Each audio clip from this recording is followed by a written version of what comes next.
Feelings. உண்மை என்னன்னா, ரொம்ப வருஷமா அந்த வார்த்தைக்கு எனக்கு அர்த்தமே தெரியாது.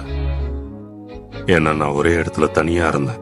அது ஒரு குகைன்னு கூட சொல்லலாம். வெளிச்சமே இல்லாத ஒரு குகை. ஒரு நாள் காட்டுல கொஞ்சம் ஏகோஸை விட்டுட்டு வந்தேன். அதனால நீ என்னோட வாழ்க்கையில வந்த. சோ ரொம்ப வருஷத்துக்கு அப்புறம் என் வாழ்க்கையில முதல் முறையா நான் திரும்பவும் எல்லாத்தையும் ஃபீல் பண்ண ஆரம்பிச்சேன். குறிப்பா சந்தோஷமா இருக்க ஆரம்பிச்சேன்.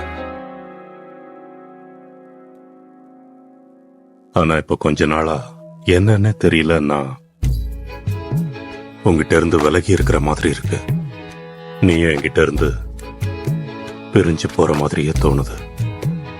உனக்காக நான் காலையிலேயே ட்ரிபிள் டெக்கர் எக்கோஸ் செஞ்சு கொடுப்பேன்.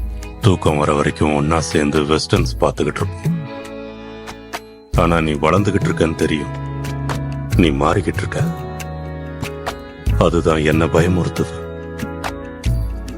எனக்கு எதுவுமே மாறுறது பிடிக்கல.